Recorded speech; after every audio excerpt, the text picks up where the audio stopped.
n'avait pas découvert le sida au début des années 80 et en fait, c'était donc, sida veut dire syndrome d'immunodéficience acquise. C'était donc des gens dont le système immunitaire s'effondrait, puis on ne savait pas pourquoi. Et c'est pas longtemps après que l'équipe française de Luc Montagnier va découvrir que c'est causé par un virus et que là, on va le nommer VIH. Alors, ça va prendre 2 ans avant que c'est découvert par un virus et qu'on s'aperçoive que c'est une maladie transmise sexuellement. En 2007, j'ai appris que j'étais séropositif. C'est une nouvelle qui est quand même assez difficile à prendre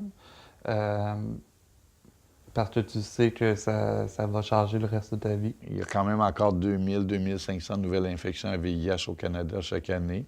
C'est principalement les hommes gays, les jeunes, puis après ça, bien, il y a d'autres facteurs de risque. Toxicomanie, les femmes, pauvreté, violence, migration. J'ai fait une pneumonie, je suis rentré, je me suis fait hospitaliser. 3 mois après, le test était malheureusement positif. Quand la personne est infectée après un comportement à risque, entre 2 semaines après ce comportement-là et 2 mois en général, la personne va faire ce qu'on appelle une primo-infection.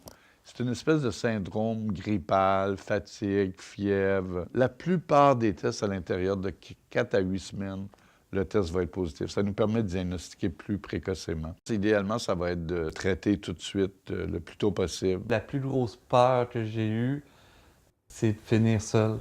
Notre pratique de tous les jours, nous, c'est 50 de la santé mentale. Là.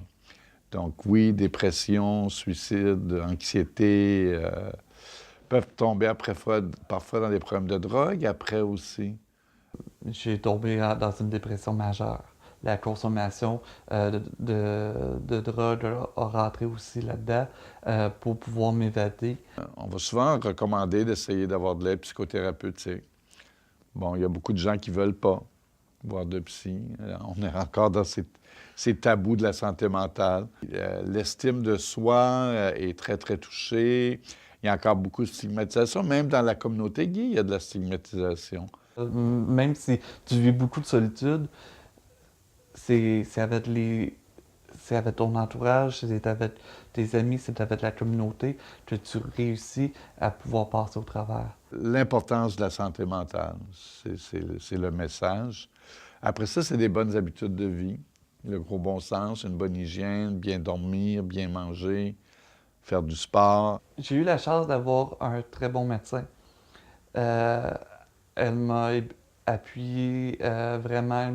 J'ai commencé à m'impliquer dans d'autres organismes communautaires, dont l'organisme que je travaille maintenant à CCM. Mon passé, maintenant, je peux m'en servir pour aider d'autres gens. On a fait un cheminement incroyable au niveau de la recherche, une maladie qui est apparue au début des années 80, qui était mortelle dans presque 100 des cas, à devenir aujourd'hui une maladie chronique avec laquelle les gens peuvent vivre, avoir une bonne qualité de vie. Donc, on reste quand même avec dépister, prévenir, condom. Plus jeune, j'étais une personne qui avait beaucoup de jugement et j'ai vécu ce que je jugeais le plus. Ça m'a donné une ouverture d'esprit sur les autres, ça m'a donné une ouverture d'esprit sur moi-même. Alors, la majorité de nos diagnostics sont quand même chez des jeunes en bas de 30 ans. Donc, la prévention demeure le meilleur outil, mais il y a aussi beaucoup de travail à faire au niveau de la stigmatisation, de l'acceptation pour les personnes qui vivent avec le VIH-Sida. Il y a entre 15 et 25 des gens au Canada qui sont séropositifs qui ne le savent pas. Je pense que le message le plus simple, quand même, grand public, c'est le dépistage et le condom. Alors l'important, vraiment, c'est de s'informer